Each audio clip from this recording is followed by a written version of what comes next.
Painted painless learning. તો આજે આપણે કરવાના છીએ સરસ મજાનું મંથન. હજી આપણે ચેન્જ કરી નાખીએ બેકગ્રાઉન્ડ. આ લાઈનો હરખી નથી દેખાતી, જો હવે લાઈનો આવે જ નહીં તો દેખાય ક્યાં? હા, હાલો મંથન કરીએ. ડન છે. તો કોણ કે છે પેલો સવાલ કોણ પૂછે છે તમારામાંથી?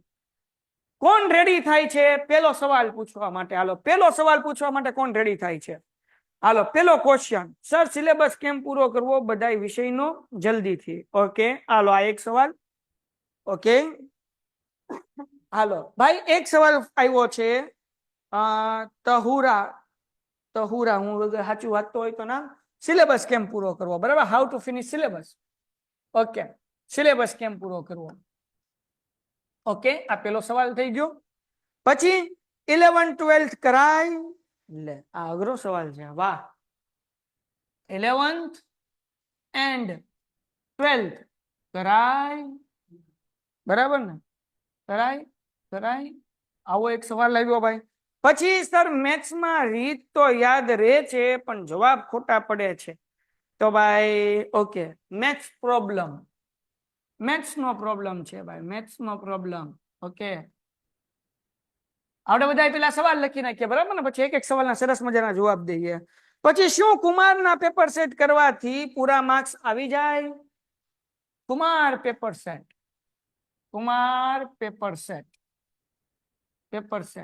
Okay done.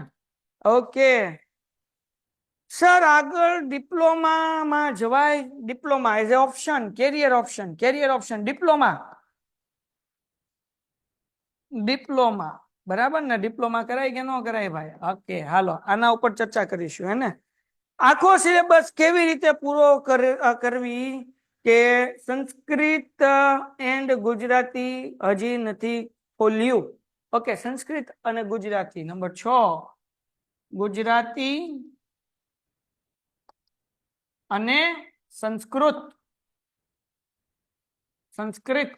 આના વિશે ચર્ચા. ઓકે ઓનલી આઈએમપી સમ કરીએ અથવા તો તેને રિલેટેડ સમ કરવાથી 80 માંથી 80 મેથ્સમાં આવે. 80 માંથી 80 મેથ્સ. કેટલામાં ક્વેશ્ચનમાં આવ્યો? Question number 7. આઈએમપી અને મેથ્સ ટૂંકમાં હું લખું છું 80 આઉટ ઓફ 80. ઓકે આઈએમપી કરવાથી મેથ્સમાં એ સર યાદ કેવી રીતે રખાય? યાદ કેવી રીતના રખાય? બરાબર, હા યાદ કેવી રીતે રખાય? હાલો સવાલ બહુ ઇન્ટરેસ્ટિંગ આવે છે ભાઈ તમારા બધાના. સરસ. સર ડેઈલી ટાઈમ ટેબલ આપો, road map. Daily time table. આ એક સવાલનો એક લેક્ચર જાય એવું છે, પણ હાલો આપણે મેક્સિમમ સવાલના જવાબ આપશું. Daily time table. ઓકે એના પછી સર સાયન્સ એન્ડ સોશિયલ સાયન્સના અલગ ક્વેશ્ચન કેવી રીતે યાદ કરવા? એ આપણે આની અંદર લઈ લેશું. Thank you. સાયન્સ એ આની અંદર લઈ લેશું. સાયન્સ અને સોશિયલ, વિજ્ઞાન અને એસએસ. સિલેબસ પૂરો કેવી રીતના કરવો ઝડપથી એમાં લઈ લેશું. પછી સર બેઝિક રાખ્યું છે ફર્સ્ટ એક્ઝામમાં, બટ હવે એ ગ્રુપમાં જવું છે. ઓકે એ ગ્રુપમાં જવું છે, બરાબર ને? હું ઇંગ્લિશમાં લખું છું જવું છે, બરાબર? તો બેઝિક કે સ્ટાન્ડર્ડ આપણે એવો સવાલ રાખીએ. હાલો ડન છે. બસ હાલો સર કોલેજમાં સ્ટોક માર્કેટ માટે, હા બહુ ઇન્ટરેસ્ટિંગ આવ્યું. Very good. કોણ છે આ? રુદ્ર. સરસ મારો ભાઈ. લાવ્યો બકુ લાવ્યો. જો આ સવાલ આવા હોય ને તો આમ નામ વાંચવાનું મન થાય. ઓકે આ કોનું છે? સારું રિઝલ્ટ લાવવું હોય તો શું કરવું? ઓકે સારું રિઝલ્ટ લાવવું હોય તો શું કરવું? આ જેટલી સલાહ આપું એ બધું યાદ રાખશો એટલે સારું રિઝલ્ટ આવી જશે, બરાબર ને? એનો સીધો જવાબ. હવે રુદ્ર સ્ટોક માર્કેટ. ઓકે અને એ પાછું સ્પેસિફિક કીધું છે કોલેજમાં, હે ને? કોલેજમાં. ડન છે. સર લેસન રોજ ચેક કરશો? એટલે હા મને કીધું કે તમે લેસન રોજ ચેક કરો. ઓકે હું કરીશ. હાલો ડ્રોઈંગના કેરિયરમાં કેવી રીતે આગળ વધાય? ઓકે ડ્રોઈંગના કેરિયરમાં કેવી રીતના આગળ વધાય? ઓકે કોઈએ પૂછ્યું છે? તહુરા. Okay drawing. ઓકે, ચિત્ર.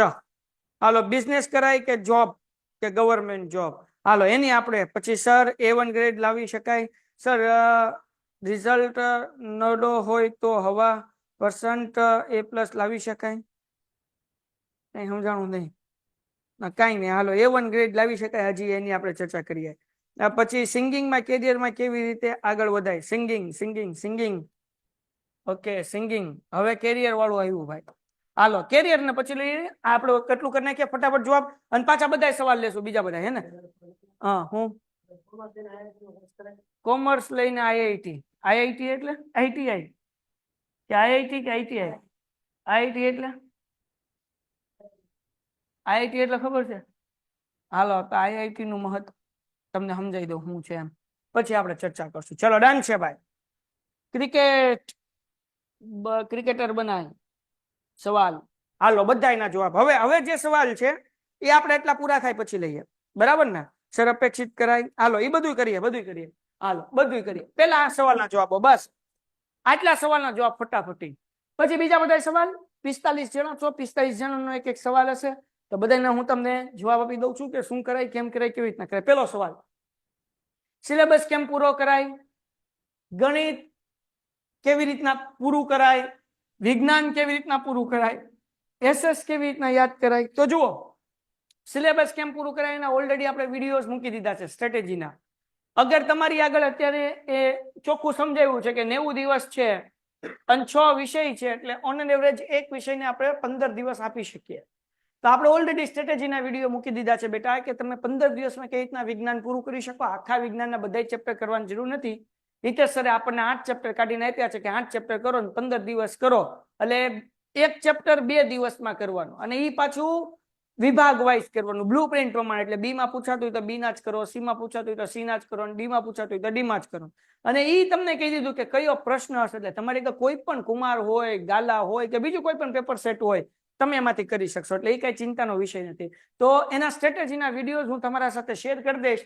તો સિલેબસ કેવી રીતના પૂરો કરવો 90 દિવસની અંદર, એની ચર્ચા આપણે વિડીયોઝમાં કરેલી છે. એ વિડીયો તમને હેલ્પફુલ થશે તો તમે એ વિડીયો જોઈ લેજો. બીજું, વિજ્ઞાન અને સમાજમાં કેમ યાદ રાખવું? તો યાદ રાખો કે સમાજની અંદર તમે સમાજમાં સમજો કે કેવા શું માંગે છે, કે ભાઈ દાખલા તરીકે આપણે વાત લઈ લઈએ તો સમાજનો ઇતિહાસ કેવી રીતના પાકું કરીએ. 3 ભાગ પાડીએ. ઇતિહાસ કેમ પાકું કરાય? તો ઇતિહાસને વાર્તાની જેમ પાકું કરો. ઇતિહાસને એ વાર્તા બનાવો. તમારો સવાલનો જે જવાબ હોય ને એની વાર્તા બનાવો. ઇતિહાસની અંદર વાત કરું. દાખલા તરીકે ગણિત શાસ્ત્રીની તમે વાત કરતા હો, યા તમે રસાયણ શાસ્ત્રની વાત કરતા હો, યા શલ્ય ચિકિત્સાની વાત કરતા હો, યા તમે સૂર્ય મંદિરની વાત કરતા હો, યા તમે અજંતાની ગુફાની વાત કરતા હો, યા એલિફન્ટાની વાત કરતા હો, યા તમે પાટણના પતોળાની વાત કરતા હો, યા તમે નદી આપણી લોક માતા છે એની ચર્ચા કરતા હો, અથવા ભારતમાં કઈ કઈ પ્રજા આવી એની ચર્ચા કરતા હો, તો આ ઇતિહાસ કહેવાય. તો આને સ્ટોરીની જેમ યાદ રાખવાનો, વાર્તાની જેમ. ચલો, સમજાય છે આ વસ્તુ? ઇતિહાસને કેવી રીતના યાદ રખાય? વાર્તાની જેમ. ચલો, સમજાય છે બધાને? હા કે ના? ફટાફટ કોમેન્ટ તો જવાબ આપે. ઇતિહાસને કેવી રીતના યાદ રખાય ઝડપથી? વાર્તાની જેમ યાદ રખાય. કેવી રીતના યાદ રખાય? વાર્તાની જેમ. અગર તમે તમારા સવાલના જવાબ નહીં વાર્તા બનાવી નાખી તો તમને ફટાફટ સમાજનો ઇતિહાસ યાદ રહી જશે. જવાબ. બીજી વસ્તુ, આપણે આવી જઈએ ભૂગોળમાં. ભૂગોળમાં ઇન્ટરેસ્ટિંગ બનાવવાનું. કેમ ભાઈ? તો કે દાખલા તરીકે તમે ભણો છો કાપની જમીન, કાળી જમીન, રાતી જમીન, બરાબર? આ બધું તમે ભણો છો. કપાસને શું જોઈએ, પછી ઘઉં ક્યાં વધારે થાય છે, મગફળી ક્યાં થાય છે. તો તમે એક ઇન્ટરેસ્ટિંગ વસ્તુ કરો, તમારી એક મોબાઈલ છે. તો હવે એ કેવી રીતના ભણાય? તો કે તમે પાકું કરો જમીનના પ્રકાર. તો તમે નાખો યુટ્યુબમાં જમીનના પ્રકાર, બરાબર? ટાઈપ્સ ઓફ સોઇલ્ડ એવું ઇંગ્લિશમાં નાખો તો એનિમેશન વાળા વિડીયોઝ મળી જશે. એ વિડીયોઝ તમે જોવો કે જેમાં એનિમેશન્સ હોય, જેમાં તમે એ જમીન દેખાતી હોય, તમે એ સમજો. ક્ષણ ઉદ્યોગ જોવો તો એના વિડીયો જોવો, તો એ વિડીયો જોવાથી તમને આખી વાર્તા સમજાઈ જશે, અને પછી તમે ઓન વર્ડમાં સરસ રીતે લખી શકશો. સમજાણું? આ બીજો પોઈન્ટ. હા કે ના? હા કે ના? ઝડપથી. હાલો ઝડપથી, ફટાફટ ઝડપથી. આ બધા સવાલનો હું ઝડપથી જવાબ આપવાનો છું. ફટાફટ બેટા, ઝડપથી. હાલો, ઝડપથી. મને બધા દીકરા અને દીકરીઓ, બધા ભાઈઓ અને બધા બહેનોનો આન્સર જો. તો આવી રીતના બેટા એ બધી વસ્તુ એવી છે કે તમને વિડીયોઝ મળી જશે, એનિમેશન, તમને રિયલ વિડીયોઝ મળી જશે. એ જોશો તો તમને યાદ રહી જશે. હવે વાત રહી છેલ્લે અર્થશાસ્ત્રની. આપણે વાત કરીએ જેમાં આવે ગરીબી, બેરોજગારી, એ બધું આવે, બરાબર ને? ગ્રાહક સુરક્ષા. તો ગ્રાહક સુરક્ષા તો આપણા અધિકારો, આપણા હક્કો એ પૂછાય જ છે. બરાબર. તો આપણા અધિકારો આપણને ખબર હોવી જોઈએ, આપણા હક્કો આપણને ખબર હોવી જોઈએ. તો એ આપણે સમજવાનું છે, કારણ કે આપણને જીવનમાં કામ આવવાનું છે. જો એ દ્રષ્ટિકોણથી તમે પાકું કરશો તો તમને એ પણ પાકું રહી જશે કે આ મને લાઈફમાં કામ આવવાનું છે. પછી ભાઈ ગરીબી રેખા કોને કહેવાય, બેરોજગારી કઈ કહેવાય, એના કયા કયા પ્રોબ્લેમ્સ છે, તો એ બધું એટલા માટે કરો કે ભાઈ આ પ્રોબ્લેમ જે આપણા સમાજમાં છે, આપણે ભારતનું ભવિષ્ય છે ને, આ પ્રોબ્લેમ મારે સોલ્વ કરવાના છે. હું કેવી રીતના ગરીબી દૂર કરી શકું, હું કેવી રીતના બેરોજગારી દૂર કરી શકું, એ દ્રષ્ટિકોણથી 2011 ના આંકડા શું હતા, 2001 ના આંકડા શું હતા, એ દ્રષ્ટિકોણથી તમે વાંચશો અને ઇન્ટરેસ્ટ લેશો તો આપોઆપ યાદ રહી જશે. એને ગોખવું નહીં પડે. તો ગોખો નહીં, રસનો વિષય બનાવો. અને તમે ક્યુરિયોસિટી હોવી જોઈએ કે 2001 માં ગરીબીના આંકડા આટલા હતા, 2011 માં આટલા થઈ ગયા, આટલો વધારો થયો, આટલો ઘટાડો થયો, તો ગરીબીના કારણો છે. ગરીબી દૂર કરવા માટે સરકાર આ કામ કરે છે, બેરોજગારી દૂર કરવા માટે સરકાર આ કરે છે. આને કહેવાય શિક્ષિત બેરોજગારી, આને કહેવાય ઘર્ષણજન્ય બેરોજગારી. આ બેરોજગારીના પ્રકાર છે. તો આ ઇન્ટરેસ્ટથી, ક્યુરિયોસિટી, નવું જાણવાના હેતુથી તમે ભણશો ને તો એ વસ્તુ તમારે ગોખવી નહીં પડે, તમને યાદ રહી જશે અને સમજાઈ જશે. ચલો ડન છે ભાઈ, ડન છે, ડન છે. ફટાફટ જવાબ આપો બકુડાવ. હાલો હાલો હાલો. સર તમે કેમ યાદ રાખતા? હું તમને એ બધું કહું છું બેટા. હું મારું આ ટાઈમ ટેબલમાં હું કહેવાનો છું, ડેઈલી ટાઈમ ટેબલમાં હું તમને મારી ટેકનિક કહેવાનો છું, પણ એ આપણે અહીંયા 9મા પ્રશ્નમાં છું. ચલો ડન છે. મને એક એક સવાલના જવાબમાં બધાનો આન્સર જોઈએ. Done done done done. હવે રહી વાત વિજ્ઞાનની, તો વિજ્ઞાન સર જે તમને કોન્સેપ્ટ સમજાવે છે ને બાપુ, વિજ્ઞાનમાં કોન્સેપ્ટ સમજો, અને કોન્સેપ્ટ સમજ્યા પછી તમે વાંચો અને ઓન વર્ડમાં લખો. એટલે કે ટેક્સ્ટ બુકના શબ્દો આવવા જોઈએ, ગપાટા નથી મારવાના, પણ તમે જે સમજ્યા છો એ તમારી ભાષામાં ટેક્સ્ટ બુકના શબ્દ વાપરીને તમે લખશો તો તમને ડેફિનેટલી સારું માર્ક્સ આવી જશે. અને બીજી વસ્તુ, વિજ્ઞાન ઈઝી છે જો કોન્સેપ્ટ સમજો તો, વિજ્ઞાન ઈઝી છે જો તમે વાક્ય રચના સમજો તો, વિજ્ઞાન ઈઝી છે જો તમે એના નિયમો પાકા કર્યા તો. બાકી ગોખશો તો ગોખાઈ જશે, પણ એક્ઝામમાં જાશો ત્યાં સુધી યાદ રહી તે ન રહે. અને પછી કદાચ રહી ગયું પેપરમાં લખી લીધું, પણ પેપર પૂરું થાય પછી ગોખેલું તો ભૂલાઈ જ જાય.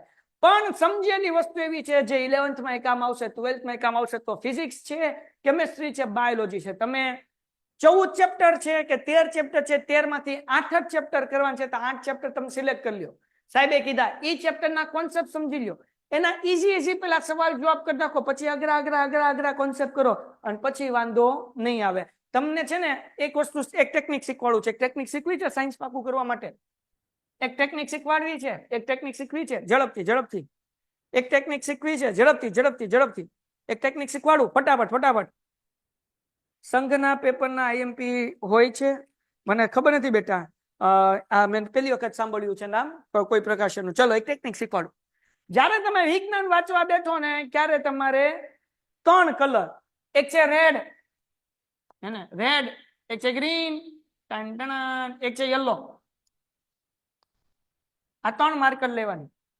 હવે માનો કે સાહેબે તમને અહીંયા આજે કયું ચેપ્ટર કરાયું વિજ્ઞાનમાં સર? 4થું ચેપ્ટર. કયું કરાયું કોમેન્ટમાં લખો, મને ખબર. હા ભાઈ ખાસું બોલે ખોટું બોલે મને કેમ ખબર. આજે સાહેબે કયું ચેપ્ટર કરાયું? હાલો ઝડપથી. આજે સાહેબે કયું પૂરું થઈ ગયું? 4થું કે અધૂરું છે? હા નહીં, આજે આ સાહેબે 3જું ચેપ્ટર. કેટલા પ્રશ્ન કરાવ્યા આજે? કેટલા પ્રશ્ન સમજાવ્યા? હા 3જું કરાવ્યું. હા ભાઈ મને ખબર હોય ને ન માનો. હાલો ઝડપથી બોલો. કેટલા પ્રશ્ન કરાવ્યા? ફટાફટ. ઓકે 7-8 પ્રશ્ન કરાવ્યા. તો બેટા આજે 8 પ્રશ્નની હું તમને પીડીએફ મોકલી દઉં. હવે 8 પ્રશ્નમાંથી તમને જે પ્રશ્ન તમે સમજો બેટા કેવી રીતના કરાય, 15 દિવસમાં સાહેબે કીધું ને તો પેલા શું કરાય. તો 8 પ્રશ્નમાંથી જે પ્રશ્ન તમને આવડતા હોય, ઈઝી લાગતા હોય કે આ ભાઈથી પાકા થઈ જશે, આ બેનથી પાકા થઈ જશે, ત્યાં ગ્રીન માર્કરથી ટીક કરો અથવા ગ્રીન સ્ટાર કરો અથવા ગ્રીન હાઇલાઇટરથી હાઇલાઇટ કરો, એ પેલા પાકું કરી નાખો. પછી યલો 50% 50% હેલું, 50% અઘરું. તેના 8 મુદ્દા છે, 4 માર્ક્સનો પ્રશ્ન છે. આપણે 6 મુદ્દા કે 5 મુદ્દા લખીએ તો હાલે. તેમાંથી છે ને જે અઘરા મુદ્દા છે એને કાઢો, પણ જરૂરી હોય એ લખવાના. પણ બાકી તો કે અઘરા મુદ્દાને હેલી રીતે લખો અથવા હેલા મુદ્દા પાકા કરી નાખો. અને પછી રેડ, જેમાં લોચા જ પડે છે હાલા, બરાબર ને? તો પેલા આ 2 કરી નાખવાનું, અને પછી રેડ વાળું કરવાનું. અને રેડ વાળામાં શું કરવાનું? તો કે ભાઈ 10 મુદ્દા છે, 8 મુદ્દા છે, તો 5-6 મુદ્દા એવા કરો કે જે હેલા હોય, અને જે મોટા મુદ્દા હોય, જે અઘરા મુદ્દા હોય, એ મુદ્દાની અંદર એને ટૂંકું કરી નાખો, એને નાનું કરી નાખો. કે જેની અંદર મેઇન પોઈન્ટ આવી જાય અને મુદ્દો નાનો થઈ જાય, એટલે સરળતાથી થઈ જાય ને. અને સવાલનો જવાબ પેરેગ્રાફમાં યાદ ન રાખો, મુદ્દા વાઇઝ યાદ રાખો તો તમને ઈઝી પડશે. ચલો આ ટેકનિક સમજાણી? હા કે ના? કમેન્ટમાં જવાબ આપો. I need your answer my મિત્ર. હાલો હાલો હાલો હાલો, ઝડપથી ઝડપથી ઝડપથી. સર ક્વેશ્ચન 2 કરાવો. આજે બેટા આપણે આ કરશું, એને આજે આપણે આ કરશું. ડન છે? હાલો ડન છે, બધા ફટાફટ જવાબ આપો. ડન. તો તમારે 3 માર્કર, 3 હાઇલાઇટર 10-10 રૂપિયાની લઈ આવવાની. કઈ? Red, green, yellow. આ 3 માર્કરનો ઉપયોગ કરીને પાકું કરવા બેસજો. અને યાદ રાખો, ડેઈલીનો ટાઈમ ટેબલનું પૂછ્યું હતું.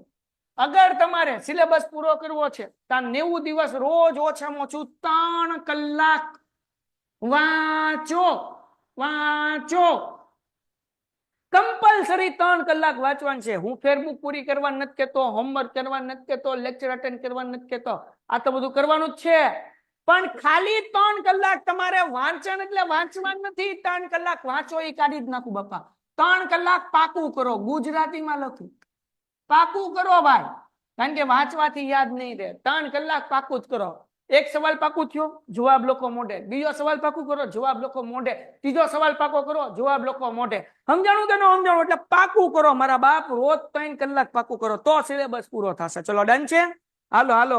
શું કહેવાય કે વાંચવાનું નામ નથી થતું, વાંચવાનું મન નથી થતું. ઓકે, એની આપણે મન નથી થતું એ હું છેલ્લે કહીશ તમને, બરાબર ને? કારણ કે નકર પછી આ બધું રહી જશે. મન નથી થતું. Okay done. હાલો, ક્લિયર થઈ ગયું? આ પેલો સવાલ થઈ ગયો. 11-12 કરાય કે ન કરાય? ભાઈ તમારું વિઝન શું છે, તમારું ડ્રીમ શું છે, એના આધાર ઉપર. અગર તમે ડિપ્લોમા કરવા માંગો છો, તમે ITI કરવા માંગો છો, તો 11-12 કર્યા વગર પણ તમે આગળ કરી શકો છો. પણ જો તમે એવું પૂછતા હો કે 11-12 કરાય એટલે કે ભણાય કે ન ભણાય 10 પછી, તો ભણાય. કારણ કે આજે હું એવું નથી કહેતો કે તમારે અગર 12 પાસની ડિગ્રી હશે યા કોલેજની ડિગ્રી હશે તો તમારી લાઈફમાં બહુ મોટો ચમત્કાર થઈ જશે. નહીં, પણ તમે સારા માણસ થશો. તમે એટલીસ્ટ એટલો કોન્ફિડન્સ આવશે કે ભાઈ હું 12 પાસ છું. કારણ કે ભાઈ આ ડિગ્રી છે ને, એની કહેવાય ને કે અદ્રશ્ય શક્તિ હોય જે આપણી પાસે હોય. ડિગ્રી પર્સન્ટેજ અદ્રશ્ય શક્તિ છે કે જે આપણા ભેજાની અંદર હોય. મારી આગળ આ ડિગ્રી છે ભાઈ, તો એ આમ છાતી આમ, હું ડોક્ટર છું, MD છું, સર્જન છું, એન્જિનિયર છું. એ વસ્તુ કોન્ફિડન્સ આપે, આત્મવિશ્વાસ આપે. તો ભણાય બેટા, ભણાય. સમજાણું કે નહીં? ભણેલા માણસનું મહત્વ નથી કે છે? ભણેલા માણસનું મહત્વ છે કે નથી? છે ભાઈ, પણ સારું ભણેલા. અને ખાલી 11-12 નહીં ભાઈ, સારી કોલેજની અંદર એડમિશન લઈને ગ્રેજ્યુએશન કરો. સારી કોલેજો, ખાલી કોલેજમાં ગ્રેજ્યુએશન કરવાથી આટલો ફાયદો નથી, પણ સારી કોલેજ, ટોપ કોલેજ પકડવાની ગુજરાતની, એની અંદર એડમિશન લેવાનું, ડ્રીમ લેવાનું. અને ઈ એડમિશન લ્યો, ત્યાંથી ભણીને નીકળો, ત્યાંથી ડિગ્રી લઈને નીકળો, તો definitely it will be useful for your career. તમારા કેરિયર માટે તમને બહુ યુઝફુલ થશે. ચલો ડન છે? ડન છે એટલે ભણાય બેટા. હવે મેથ્સ નો પ્રોબ્લેમ. નેક્સ્ટ ક્વેશ્ચન તરફ આવી જાય. Maths problem. ભાઈ મેથ્સ નો પ્રોબ્લેમ કેમ સોલ્વ કરવો? મેથ્સ એ પ્રેક્ટિસ નો વિષય છે. મોટા ભાગના વિદ્યાર્થીને મેં શું કર્યું બેટા કે એક વખત દાખલો ગણે અને જવાબ ન આવે એટલે ખોલે ગાઈડ, નવનીત, બીજું કોઈ પણ સાહિત્ય હોય એ, અથવા યુટ્યુબ નો વિડીયો અને ઢબ ઉતારો મારીને પૂરું. મેથ્સ એ પ્રેક્ટિસ નો વિષય છે. મેથ્સ ઇમ્પ્રુવ કરવા માટે 4 વસ્તુ આવડવી જોઈએ. પહેલી વસ્તુ 1 થી 10 ઘડિયા, ગુણાકાર, ભાગાકાર અને બાદબાકી. સરવાળો બધાને આવડે, બાદબાકી લોચા પડતા એવા મેં વિદ્યાર્થી જોયા છે. 10મા ધોરણમાં આવ્યા હોય અને ભાગાકાર ન આવડતા હોય એવા મેં જોયા છે. છેદ ઉડાડતા ન આવડતા હોય. 10મા ધોરણમાં હોય ગુણાકાર ન આવડતા એવા મેં વિદ્યાર્થી જોયા છે. સો દીકરાઓ, તમે અગર મેથ્સમાં પ્રોબ્લેમ છે તો 4 વસ્તુ સુધારો. તમારું ગુણાકાર, ભાગાકાર, 1 થી 10 ઘડિયા અને બાદબાકી, આ 4 વસ્તુ આવડવી જોઈએ. બીજી વસ્તુ, હવે 5 સ્ટેપ. કેટલા લોકોને મેથ્સ ઇમ્પ્રુવ કરવું છે? કેટલા લોકોને મેથ્સ ઇમ્પ્રુવ કરવું છે? કેટલા લોકોને મેથ્સ ઇમ્પ્રુવ કરવું? ઝડપથી ઝડપથી. કેટલા લોકોને મેથ્સ ઇમ્પ્રુવ કરવું છે? 5 સ્ટેપ ફોલો કરવાના છે. જે લોકોને મેથ્સ ઇમ્પ્રુવ કરવું હોય ને 5 સ્ટેપ ફોલો કરવાના છે. તો જે લોકો મેથ્સ પોતાનું ઇમ્પ્રુવ કરવા માંગતા હોય ને આ 5 સ્ટેપ ફોલો કરવાના છે. પહેલું, કોઈ પણ દાખલો જાતે ગણો. ખોટો પડે તો એનો વિડીયો જુઓ, વિડીયો સોલ્યુશન્સ જુઓ. ત્રીજું, એ વિડીયો સોલ્યુશન જોઈને દાખલો જોઈને ગણો. ચોથું સ્ટેપ, દાખલો મોઢે ગણો.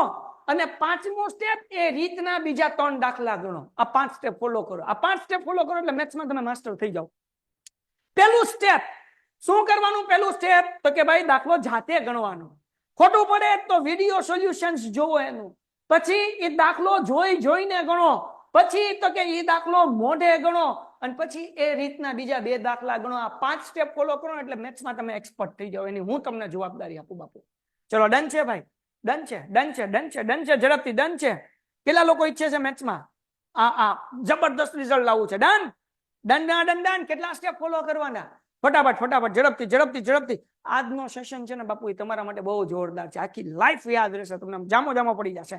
હાલો ઝડપથી મન બધાય નોંધજો. કેટલા સ્ટેપ ફોલો કરવાના? કેટલા સ્ટેપ ફોલો કરવાના મેથ્સમાં એક્સપર્ટ બનવા માટે? Very good, very good. Hello hello hello sir, ખુદનું બિઝનેસ કઈ રીતના કરાય એની ચર્ચા આપણે કરશું. ડન છે, ઓકે, વેરી ગુડ. ચલો ચલો ડન છે. આગળ વ્યા જાય. કુમાર પેપર સેટ કરીએ તો એમાંથી પૂછાય.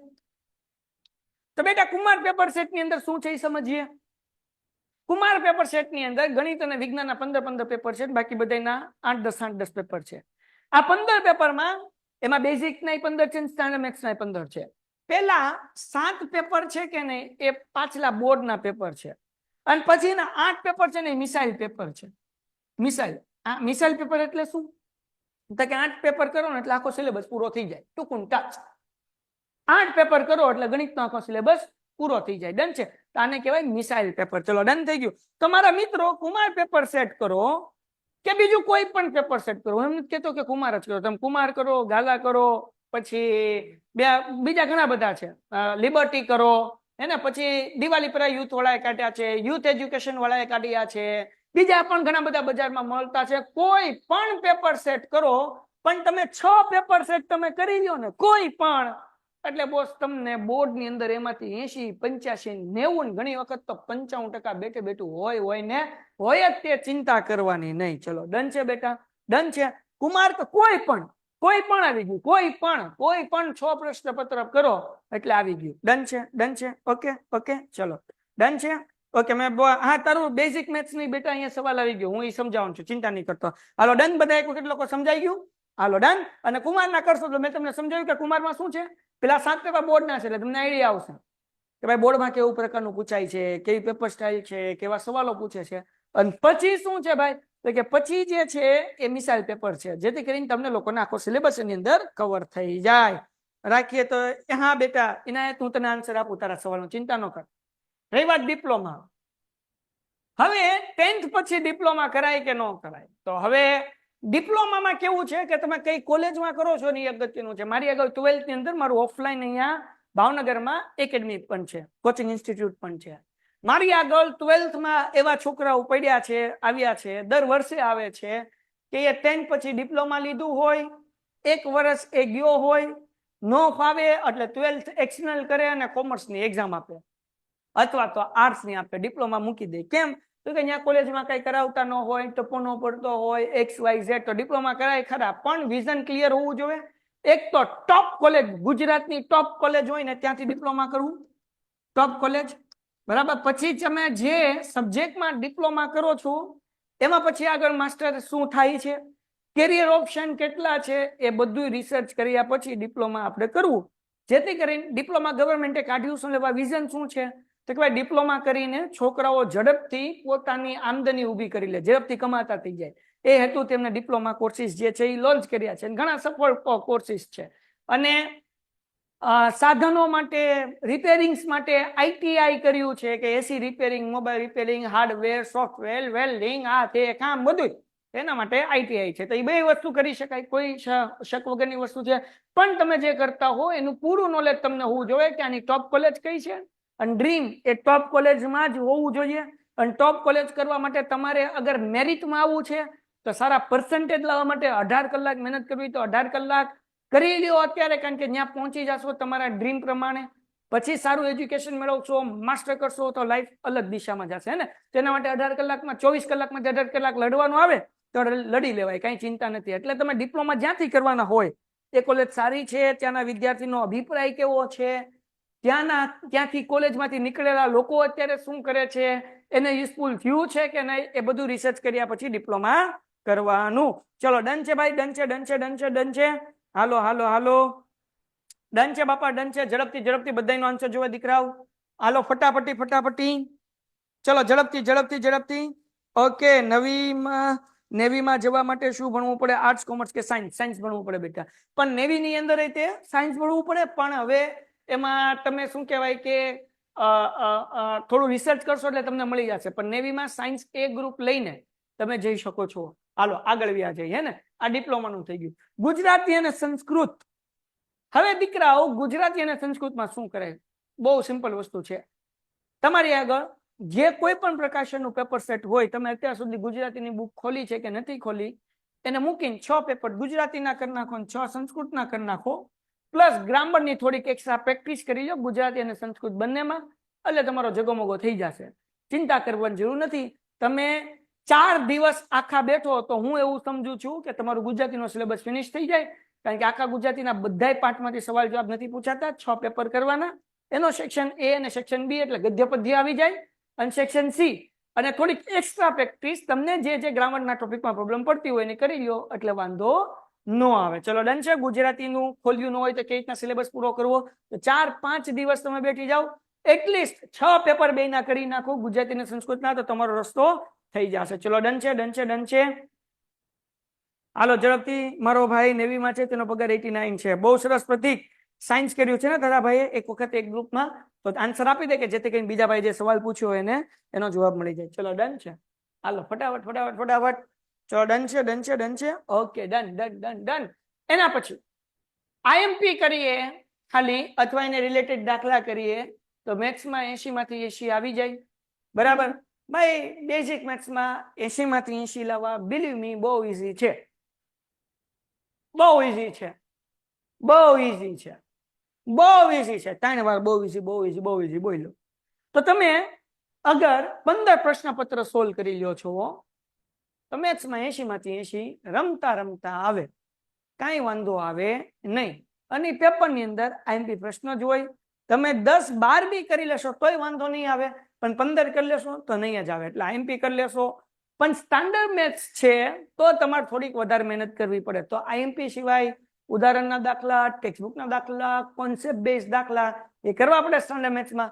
પણ લગભગ બેઝિક મેથ્સ વાળાને 80 માંથી 80 લાવવા એટલે ચણા મમરા ખાવા બરાબર છે, જો મહેનત કરો તો. ડન છે. હાલો આ બધાનો પ્રશ્નનો જવાબ મળી ગયો. ઓકે ઓકે સર, મારે સિંગિંગનો વિડીયો મોકલું તમને. આપણે હમણાં હારીશ આપણે વાત કરીએ એના માટે, સિંગિંગ માટે વાત કરીએ બેટા. આપણે લાઈનમાં આવીએ. હાલો ચલો બધાને આ ક્લિયર થઈ ગયો? 7મો પોઈન્ટ બધાનો આન્સર જોયો. 7મો ક્વેશ્ચન ડન. 7મો question done. Hello hello hello hello hello hello. Done done done. Okay.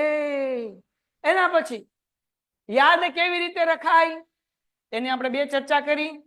એક તો રેડ, ગ્રીન અને યલો. બરાબર? સમાજમાં કેવી રીતના યાદ રાખવું એની ચર્ચા કરીએ, અને વિજ્ઞાનમાં કેમ યાદ રાખવું એની પણ આપણે ચર્ચા કરીએ. એટલે આ પ્રોબ્લેમ જે છે એ આપણે ઓલરેડી સોલ્વ કરી ચૂક્યા છીએ. હવે એક મોટો રામબાણ પ્રશ્ન જે હરેક વિદ્યાર્થીને હોય કે ડેઈલી ટાઈમ ટેબલ કેવી રીતે બનાવવું જોઈએ. હવે જ્યારે હું ભણતો હતો 10મા ધોરણની અંદર, ત્યારે મારું ટાઈમ ટેબલ શું હતું એ હું તમને કહું. તમારું ટાઈમ ટેબલ તમારે તમારું શેડ્યુલ, તમારો ટ્યુશનનો ટાઈમ, તમારો સ્કૂલનો ટાઈમ એના આધારે બનાવવો જોઈએ. હવે હું તમને મારી પોતાની પર્સનલ વાત શેર કરું તો મારું ટાઈમ ટેબલ કેવી રીતના હતું. અમારી સ્કૂલ સવારની હતી, તો હું તો 10મા ધોરણમાં હતો ત્યારે ક્રિકેટ રમતો. એટલે હું અંડર 17 રમેલો છું, અંડર 19 રમેલો છું સિઝન. તો હું ક્રિકેટ રમવા જતો હતો. અમે સ્કૂલે તો આવા શિયાળામાં સવારે અંધારું હોય ને ધુમ્મસ હોય ને કઈ દેખાતું ન હોય, આમ બેટરી કરો ને તો સામે લગી માંડ દેખાય, કારણ કે પછી આગળ ધુમ્મસ હોય એટલે એની આગળ ન દેખાય એમ. તો અમે તો 4:30 વાગે ઘરે નીકળી જતા અને 5:30 વાગે અમે સ્કૂલે પહોંચી જતા. અમારી પ્રેક્ટિસ શરૂ થતી 6 વાગે. લેટ પગો એટલે આખી સ્કૂલના 15 રાઉન્ડ મારવાના ટાટિયા. અને ઈ સાયકલ લઈને જતા. કેટલા? હું મહુવામાં રહેતો માળન નદી પાસે, અમારી સ્કૂલ હતી જાદરામાં. બરાબર? એટલે 12 કિલોમીટર સાયકલ લઈને જતો રોજ. આ બાપુ સવાર 4:30 વાગે નીકળી જવાનું, બત્તી લઈને વાડીઓ વાળા વિસ્તારમાંથી જવાનું. એવી ફાટી રે ઘણી વાર મારા બાપ ને. એમાંય કૂતરા જેદી વાહે દોડ્યા તેથી એ અમારા મને હાય હાય હાય હાય. તમે ક્યાં યાર, બહુ મજા આવતી. ને ઈ ભાઈ જે મજા હતી, આહા. પણ અમે ત્યારે અમે શું કહેવાય કે અમે જતા, પણ છેલ્લે 3 મહિના ડિસેમ્બર માંથી ક્રિકેટ સિઝન અમારી પૂરી થઈ જાય. મેચ બધી ક્યાં ડિસેમ્બરમાં હોય. ડિસેમ્બર પૂરું એટલે પછી આપણે ક્રિકેટ બંધ કરી દીધું હતું. ડિસેમ્બર સુધી ક્રિકેટ રમ્યા હતા. પછીનું ટાઈમ ટેબલ ડિસેમ્બર પછીનું એવું હતું કે હું સવાર 4 વાગે જાગી જતો. અને અમારે એવું હતું કે જાન્યુઆરીની એક્ઝામ આપો ને પછી સ્કૂલે નહીં જવાનું, વાંચવાની રજા હતી. એટલે અમારે ફેબ્રુઆરી આખો મહિનો અમારે ઘરે વાંચવાનું જ છે. ટ્યુશનમાં રજા પડી જાય, સિલેબસ પૂરો થાય એટલે સ્કૂલમાં રજા પડી જાય. ખાલી ડાઉટ હોય તેથી જવાનું, પણ અમથા કઈ આપણને કોઈ કેમ કે ડાઉટ હોય તો આવજો, તો આપણે ક્યાંક કોઈ દી જઈએ છીએ એમ, સમજાણું કે નહીં એમ. ક્યારેક જઈએ એકાદી 2-3 વાર ભાઈબંધ જાતા હોય તો મારું શેડ્યુલ કેવું હતું, પેલા તો ડિસેમ્બર સુધીનું, પછી ડિસેમ્બર પછીનું એની ચર્ચા કરીએ. તો પેલા તો અમે જે છે ને એ 5 વાગે કે મોડું 5:30 વાગે સ્કૂલે પહોંચી જતા. પછી અમે ક્રિકેટ ટીસતા, તો અમે 8:30 લગી ક્રિકેટ રમતા. સ્કૂલ શરૂ થતી 8 વાગ્યા સુધી, પણ અમને લોકોને છૂટી હોય. પ્રાર્થના હાલતી 8 થી 8:30, તો અમે ક્યાં લગી ડ્રેસિંગ રૂમમાં જઈને અમારું સ્કૂલ યુનિફોર્મ પહેરતા અને ટ્રેક ને બધું ચેન્જ કરતા. એટલે ક્લાસમાં ટૂંકમાં 8:30 વાગે ગળતા અને 12:30 વાગે પૂરી થતું. પણ પછી ત્યાંથી સાયકલ લઈને અમારે આવવાનું હોય, એટલે કલાકી થતી, એટલે અમે ઘરે 1:30-2 વાગે પહોંચતા. કારણ કે ભાઈ બનારે સોડા પીવા ઉભા રહી જતા, તડકો હોય, સાયકલ લઈને જવાનું હોય, ક્રિકેટ રમ્યા હોય, એટલે બહુ થાકી જવાતું. પછી અમે 2 વાગે પહોંચતા. પછી 6 માસિક પછી, દિવાળી પછી, કારણ કે દિવાળી પછી તો હું વાંચતો નહોતો. દિવાળી પહેલા હું વાંચતો નહોતો, કારણ કે અમારે ફટાકડાનો ધંધો હતો. મારે ફટાકડાની લારી હોય, ફટાકડા ઇનામ બનાવવાના હોય, એ બધું કામ હતું. તો એ બધું કામ કરતો, તો વાંચવાનો સમય નહોતો રહેતો. પછી 2 વાગ્યાથી લઈને ભાઈ આરામથી હુઈ જતા 3:30 વાગ્યા લગી. 3:30 વાગે જાગે, ચા પીવે, મમ્મીએ રેડી જ રાખી હોય, અને વિયો જતો. હું ટ્યુશન મારું જે ત્રિવેદીમાં ટ્યુશન હતું, એટલે હું 4 થી 5:30 ટ્યુશન જતો. અને પછી 5:30 વાગ્યાથી આટા મારતા ઘરે પહોંચીએ એટલે 6 વાગે. પણ પછી ભાઈ ફેવિકોલ લઈને બેઠી જતા 6 વાગ્યાથી લઈને રાત્રે 11 વાગ્યા સુધી, જેમાં વચ્ચે 1 કલાક તારક મહેતા અડધી કલાક જોવાનું, અને તારક મહેતા જોતા જોતા જમવાનું. એ આપણો રૂલ્સ હતો, બરાબર ને. તો એવી રીતના અડધી કલાકનો વચ્ચે ગેપ લે, પણ રાત્રે 11 વાગ્યા સુધી આપણે વાંચતા. કારણ કે એમાં પછી 10 થી 11 જે છે એ હું હંમેશા 10 થી 11 છે ને ફેરબુક કમ્પ્લીટ કરતો. કારણ કે થાકી ગયા હોય તો ઓલો તો હું ઉતારો જ મારવાનો હોય, કાપીને જ લખવાનું હોય, દે ધનાધન ધન. તો આપણે આવું બધું કરતા. પછી જયારે ડિસેમ્બર આવ્યું અને અમારી મેચો બધી પૂરી થઈ ગઈ, હું 2 સબ્જેક્ટમાં ઉડીયો તો હું 10માં હતો ત્યારે, અને ઢેલ ટીપાઈ ગઈ. પછી આપણા ધબકારા વધી ગયા. પછી ભાઈએ જે છે સવારે જાગવાનું શરૂ કર્યું, કારણ કે હું 4થા ધોરણમાં 2 વર્ષ ફેલ થયો હતો. પછી કોઈ દી ફેલ નહોતો થયો. પછી 80% ઉપર રિઝલ્ટ આવતા. પણ 10માં ડિસેમ્બરમાં હાર્ડ પેપર ચેકિંગ કર્યું હતું. અમારું સાયન્સ લેતા એ જમાનામાં વૈશાલી મેમ, અને એ ભાઈ બહુ ખારા માણસ, ને મારા તો માર્ક્સ એવા કઈ પણ કે વાત ન પૂછો. હું બાયધો તોય માર્ક્સ વધારે ન દીધા, મેં 2 વધારી દો, પાસ થઈ જાવ. નો કે વધાર્યા એટલે નો જ વધાર્યા. પછી ભાઈ જે છે સવારે 3 વાગે જાગી જતા, અને 3 થી 4 જે છે એ ફ્રેશ થઈ જતા. હવારમાં હું નાઈ લેતો ઠંડીનું, અને ચા બા હાથે બનાવી લેતો. અને પછી 4 વાગ્યાથી બેઠીને 7 વાગ્યા સુધી, 7 વાગ્યાથી હું 8 વાગ્યા લગી હુઈ જતો. સ્કૂલે હું નહોતો જતો, એક્ઝામ દેવા પછી ખાલી ગયો હતો. 8 વાગ્યાથી લઈને 11 વાગ્યા સુધી, 11 થી પાછો હુઈ જતો. 12 વાગ્યાથી 12 થી 2, 2 થી 4 હુઈ જવાનું, ખાવું પીવું ને બધું કરવાનું. 4 થી 6, 6 થી ભાઈ બનારે આટા મારવા નીકળતો 7 વાગ્યા લગી.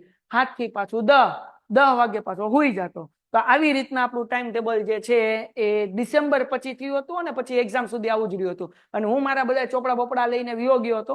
ટ્યુશનમાં સિલેબસ પૂરો થઈ ગયો હતો. ડાઉટ હોય ત્યારે જાતો, સ્કૂલમાં ડાઉટ હોય ત્યારે જાતો, બાકી આપણે જાતા નહીં. આખો દી વાંચતા ને પછી આપણે ધબધબાટી બોલાવી નાખી. ચલો ડન છે. તો આ મારું ટાઈમ ટેબલ હતું. હવે તમારું ટાઈમ ટેબલ જે છે એ તમારે નક્કી. મારા જીવનમાં ખાસ કરીને જાન્યુઆરી મહિનાથી ફેબ્રુઆરી ભણવા સિવાય બીજું કઈ હતું જ નહીં. ખાવું પીવું હુવું ને ભણવું, બસ ખતમ. આખો દી સવાર જાગો કે રાત્રે હુવો, ન્યા લગે, એના સિવાય કઈ નહીં. અને ખાસ હું ભાઈબંધ હારે ન જાતો, કારણ કે મને ખબર હતી ભાઈબંધ હારે જવાથી ભણાય નહીં, બાકી બધું થાય. આખા ગામની સોલવટ થાય, ચોકવટ થાય. એટલે ભાઈબંધ હારે મહેરબાની કરીને ભણવું નહીં, એકલા ભણવું. એને ન આવડે તો હું શીખવા જાઉં, ત્યાં પૂછડું શીખાય, મને બધી ખબર પડે. શીખાય હું હવે. એટલે જેટલા વાલીઓ કદાચ સાંભળતા હોય ને એમ કે મારે બેનપણીને ઘરે ભણવા જાઉં, મારે ભાઈબંધના ઘરે ભણવા જાઉં, સપલું કાઢીને કહેવાને અહીંયા જ બેઠીને પણ ન કરા ખાયડું આવશે મોઢામાં, ક્યાંય નહીં જવાનું, ઘરે જ બેહવાનું. ચલો ડન છે ભાઈ, ડન છે. હાલો પછી આગળ હા, હવે એ ગ્રુપમાં જઈ શકાય, બેઝિક કે સ્ટાન્ડર્ડ. હવે નવા નિયમ પ્રમાણે તમે બેઝિક મેથ્સ રાખ્યું હોય તોય તમે એ ગ્રુપ લઈ શકો, અને સ્ટાન્ડર્ડ મેથ્સ રાખ્યું હોય તો પણ એ ગ્રુપ લઈ શકો. બરાબર. તમે બેઝિક રાખશો કે સ્ટાન્ડર્ડ રાખશો, એ ગ્રુપમાં જઈ જ શકશો. કાંઈ ચિંતા કરવાની જરૂર નથી. તો પછી બેઝિક જ રાખો ની ભાઈ. હા, તમને એવું લાગતું હોય કે ભાઈ મારે મારી મેથ્સમાં વધારે સારી કેપેબિલિટી ચેક કરવી છે તો સ્ટાન્ડર્ડ રાખો, બાકી બેઝિક રખાય, ચિંતા કરવાની જરૂર નથી. ઓકે પ્રતિકભાઈ, બહુ સરસ, તમારા ભાઈનો ફોટો આવી ગયો. યસ. ઓકે, 10 પછી શું કરાય એની આપણે ચર્ચા કરીએ. ઓકે, 10માં 10thમાં તમારે કેટલા પર્સન્ટેજ આવ્યા હતા? એ ગઈકાલે પરમદિના લેક્ચરમાં કીધું હતું, ભૂલી ગયા યાર તમે. હાલો, પછી રુદ્રભાઈનો મને એક જો સવાલ પૂછી ગયો, સ્ટોક માર્કેટ હે ને, બધું રિસર્ચ કરાય, બધું સમજાય. કોલેજની અંદર સ્ટોક માર્કેટ કરાય કે સ્ટોક માર્કેટ એ બહુ સારી વસ્તુ છે જો તમે લોંગ ટાઈમ માટે ઇન્વેસ્ટમેન્ટ કરવાના હો. તમે 5 વર્ષ પૈસા નાખી દીધા, 10 વર્ષ પૈસા નાખી દીધા અને એક મૂડી તમારી આગળ પડી છે તો તમે એને ઇન્વેસ્ટ કરી દો 5 વર્ષ સુધી, તો સ્ટોક માર્કેટમાં કંઈ વાંધો નથી. પણ જો તમે સટ્ટા બજાર કરો તો સ્ટોક માર્કેટની અંદર પ્રોબ્લેમ થઈ શકે છે અને એની અંદર પૈસા તૂટે છે. હમણાં મેં એક આર્ટિકલ વાંચ્યો હતો, ઝીરોધાનો જે ઝીરોધા એક એપ્લિકેશન છે જે સ્ટોક માર્કેટનું કામ કરે છે. તો ઈ કહે છે કે ભાઈ 90% લોકો ટ્રેડિંગમાં પૈસા ગવાવે છે, એટલે કે નુકસાન કરે છે. જે લોંગ ટાઈમ માટે ઇન્વેસ્ટમેન્ટ કરતા હોય સ્ટોક માર્કેટમાં, અગર કોઈ પણ પૈસા તમે સ્ટોક માર્કેટમાં 3 વર્ષ માટે ઇન્વેસ્ટમેન્ટ કરો છો તો તમને એમાં નફો મળે એના ચાન્સીસ 70% છે. 30% લોસ થાય એવા ચાન્સીસ, 70% તમારે 70% કેસની અંદર તમારો પ્રોફિટ જ થાય. પણ એ જ પૈસા જો તમે 5 વર્ષ માટે સ્ટોક માર્કેટમાં રોકો છો તો 100% તમને પ્રોફિટ થવાનો ચાન્સીસ છે, લોસ થવાના ચાન્સીસ 0 છે. એટલે લોંગ ટાઈમ માટે સ્ટોક માર્કેટને સ્ટડી કરાય, રિસર્ચ કરાય. અને તમે અત્યારથી સ્ટોક માર્કેટમાં કામ કરી શકો. અગર કોઈ પેરેન્ટ્સ ઘરે સાંભળતા હોય તો, અથવા તમે લોકો તમારા પેરેન્ટ્સને કહેજો કે એસઆઈપી થોડુંક સર્ચ કરજો, એસઆઈપી શું છે. 500 રૂપિયાની એસઆઈપી ખોલીને તમે સ્ટોક માર્કેટમાં ઇન્વેસ્ટ કરી શકો. દર મહિને તમે જે નક્કી કરો અને એ પૈસા જે છે એટલીસ્ટ 15%ના હિસાબથી અગર 20 વર્ષ માટે મૂક્યા તો કેટલાય ઘણા થઈ જતા હોય છે. તો થોડું સ્ટડી કરજો એસઆઈપી શું છે, સિસ્ટમેટિક ઇન્વેસ્ટમેન્ટ પ્લાન. મારે આગળ સમય નથી, આપણે ક્યારેક વેકેશનમાં એવો લેક્ચર લેશું કે ભાઈ ઇન્વેસ્ટમેન્ટ કેવી રીતના કરાય, શું કરાય, એના ઉપર આપણે ચર્ચા કરતા રહેશું કે જેથી કરીને તમને લોકોને મજા આવતી હોય તો બરાબર ને, એના ઉપર આપણે કામ કરશું. ડન છે દીકરા? તો ટૂંકમાં સ્ટોક માર્કેટ એ સારો ઓપ્શન છે લોંગ ટાઈમ માટે, એમાં કરાય, કંઈ વાંધો નથી. પણ ખૂબ રિસર્ચ, ખૂબ સ્ટડી અને પછી એમાં થોડું આગળ વધી શકાય. મારી ડ્રોઈંગ ખુશીબેન બહુ સરસ કરી છે, બહુ સરસ. RRR બહુ સરસ ડ્રોઈંગ કરી છે ભાઈ, તમે ફોટો સરસ મોકલ. મારો ફોટો બનાવી કેચ બનાવી લી, હા મોકલજે. પછી એક આપણે મસ્ત બનાવ્યું છે, પ્રેક્ટિસ કરતી રહેજે. પછી તારા સવાલ આગળ આવીએ છીએ કે ડ્રોઈંગમાં કેરિયર. મને નથી ખબર, મારી બૈરી બહુ સારા કેચ બનાવે છે. હવે ડ્રોઈંગમાં કેરિયર કેમ બનાવવું, આ સવાલનો જવાબ મારી પાસે નથી. કદાચ યુટ્યુબમાં તને મળી જશે, તું સર્ચ કરજે કે how to build career in drawing, તો તને એમાં આન્સર 100% મળી જશે. અને યુટ્યુબ એક ખજાનો છે. તમે જે અલાદીનનો ચરાગ છે, ઓલો કેમ આમ ઘો અને જીન બહાર નીકળે એમ સર્ચ છે ને જીની છે, જે પૂછવું એ પૂછો, બધી વસ્તુના જવાબ મળશે. 10-15 વિડીયો વીખવા પડે તો તમને એક પ્રોપર તમને સેટિસ્ફાય કરે એવો આન્સર મળી જાય. એટલે એક વિડીયો જોઈને બંધ નહીં કરવાનું, 5-10 વિડીયો જોવાના, પણ એ બધું કામ કરવાનું. આપણી 10th એક્ઝામ પૂરી થાય પછી આપણે આગળ 2 મહિના વેકેશનના છે. ડ્રોઈંગમાં કેરિયર કેવી રીતના બને, સિંગિંગમાં કેરિયર કેવી રીતના બને, આ બધા સવાલ તમે યુટ્યુબને પૂછો, યુટ્યુબ તમને આખા વિડીયોઝ આપી દેશે, રસ્તા આપી દેશે. અને આ બધી વસ્તુ વિશે આપણે બેટા 10 પછી રિસર્ચ કરી શકીએ છીએ. 2 મહિના આપણી આગળ હોય છે, આપણે ખૂબ એક્સપ્લોર કરી શકીએ છીએ. આઈઆઈટી માં જવું હોય તો આપણે દુનિયાના મોસ્ટ, છેલ્લો ક્વેશ્ચન છે ને પછી આજનો લેક્ચર પૂરો. IIT, doctor APJ Abdul Kalam IIT student હતા. તમે ઝોમેટો એપ્લિકેશન યુઝ કરો છો એના માલિક આઈઆઈટીએન છે. પછી ગૂગલનો સીઈઓ સુંદર પિચાઈ આઈઆઈટીએન છે. તો IIT Indian institute of technology એવું એનું ફૂલ ફોર્મ થાય. અને એની અંદર તમે એક વખત એડમિશન લઈ લીધું, એક વર્ષમાં 7,000 વિદ્યાર્થીને ખાલી એડમિશન મળે આખા ઇન્ડિયામાંથી. જો તમે ત્યાં એડમિશન લઈ લીધું તો તમારો જિંદગીમાં જગમગો થઈ જાય. આપણો જ એક સ્ટુડન્ટ અહીંયા મારી આગળ ઓફલાઈન ભણતો હતો, આ વખતે મેન્સ અને એડવાન્સ ક્લિયર કરી 10th અહીંયા ભણ્યો. આપણે 11th-12th સાયન્સ નથી કરાવતા, એ વિદ્યાર્થી સ્કૂલની અંદર ભણ્યો અને આઈઆઈટી રૂડકીની અંદર એમને એડમિશન લીધું છે. તો ભારત પેનો ફાઉન્ડર આઈઆઈટીએન છે. ટૂંકમાં આઈઆઈટીએન લોકો જે છે એને ટોપ માણસો ગણવામાં આવે છે, ટોપ 1% ગણવામાં આવે છે, કે જેની આગળ બ્રેન સારું છે, જે લોકો સક્સેસફુલ, તો એ લોકોને ફંડિંગ સારું મળી જતું છે બિઝનેસ કરવા માટે. સારી કંપનીમાં સારા પેકેજમાં વર્ષે 50 લાખ, 1 કરોડ, 1.5 કરોડ, 2.5 કરોડ રૂપિયાનું પેકેજ મળી જાય એવી એને જોબ મળતી હોય છે. અને લાઈફની અંદર ઘણું સારું કામ કરતા હોય છે. અને ઓછામાં ઓછું એને 25-30 હજાર પગાર, તો 25-30 લાખ રૂપિયા પગાર તો ગમે આપી દે. એક વખત આઈઆઈટીમાં ખાલી પોગો ક્યાં પૂરું ન કરો ને તોય તે, કારણ કે એના માટે તમારે JEE મેન્સ દેવી પડે, પછી એડવાન્સ દેવી પડે. 11th-12th સાયન્સ એ ગ્રુપ કર્યા પછી JEE મેન્સ અને એડવાન્સ ઈ પાસ કરો પછી IIT માં તમે એડમિશન લઈ શકો. તો ત્યાં લગી પોગો તો લાઈફ તમારી જગોમગો થઈ જાય, 7 પેઢી સુધરી જાય એવું કહેવાય. ચલો ડન છે ભાઈ, વેરી ગુડ, ચલો ડન. તો આશા રાખું છું કે આજનો લેક્ચરમાં મજા આવી છે. મજા આવી આજના લેક્ચરમાં, આજના સેશનમાં? ફટાફટ જવાબ આપો. યસ, એક ભાઈએ કઈ હેન્ડ રેઝ કર્યો છે એનું માઇક શરૂ કરો ભાઈ. ભાવિકાનું માઇક શરૂ કરો. યસ ભાવિકા બેન, શું ડાઉટ છે? હેલો હા બેન બોલો. સર, આપણે કહીએ કે બેઝિક રાખીએ તો એ ગ્રુપમાં જવાય, પણ એમાં એમ કહેતા હતા કે 11માં એન્ટ્રન્સ એક્ઝામ હોય, એમાં શું હોય? ઓકે બેન, આ વિશે મને કઈ ખબર નથી, પણ 11, હા સમજાવ. ઓકે, હવે એમાં શું હોય છે બેન ખબર?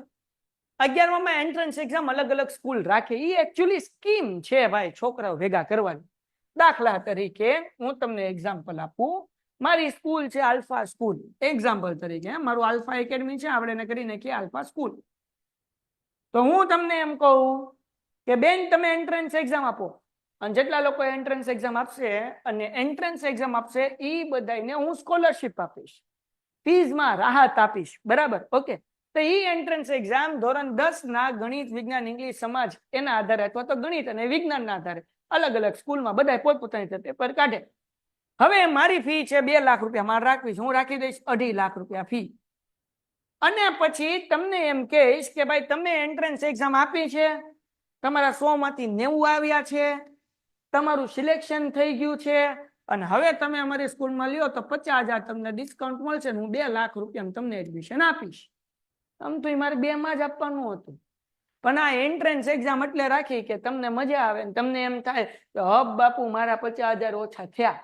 અને પછી એડમિશન ફૂલ થઈ ગયા હોય તો હું વિદ્યાર્થીને કહું તમારું સિલેક્શન થયું નથી, બરાબર? બાકી તમે એક્ઝામ આપો એટલે ફોન આવી જ જાય, એ જ દિવસ આવી જાય, બેન તમારું સિલેક્શન થઈ ગયું છે, ભાઈ તમારું સિલેક્શન થઈ ગયું છે. અને કદાચ મારી ભરાઈ ગઈ સીટ અને હવે કોઈ પેરેન્ટ્સ એમ કે નહીં સાહેબ તમારી આગળ જ ભણાવો, તો એમ કહેશ કે 2.5 થાય, તમે શું કહો, ભલે થઈ જાય 2.5 લઈ લો, 2.5 કાકા એડમિશન આપો. એટલે આ બધી માર્કેટિંગ સ્ટ્રેટેજી છે. મેં માસ્ટર ઇન માર્કેટિંગ કર્યું છે, એટલે હું તમને સમજાવું છું. એટલે લાંબી ચિંતા કરવાની જરૂર નથી બેટા.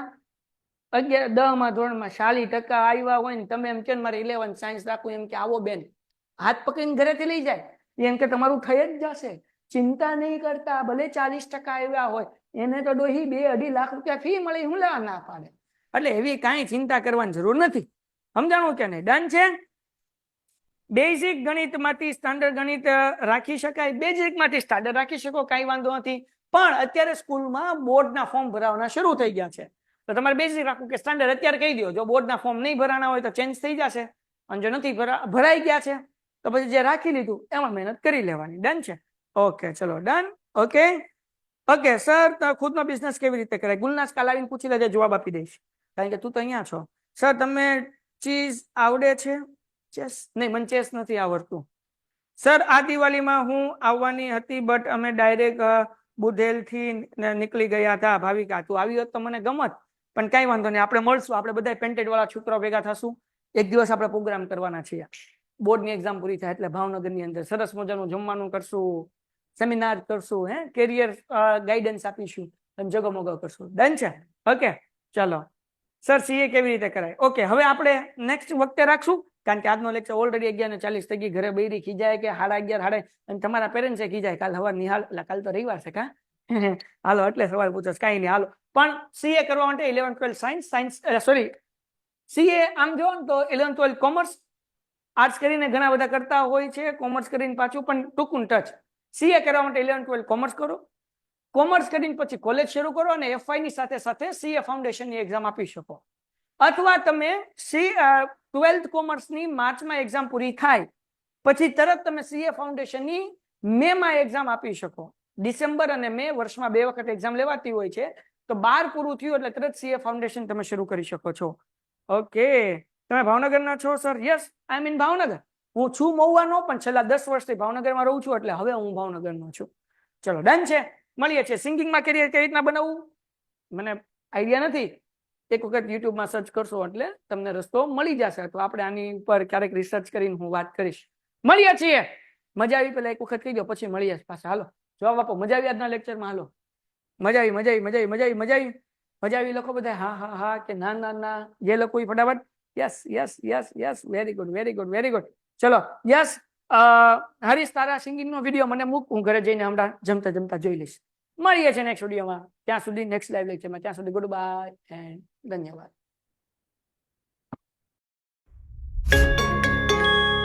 Painted, Painless Learning.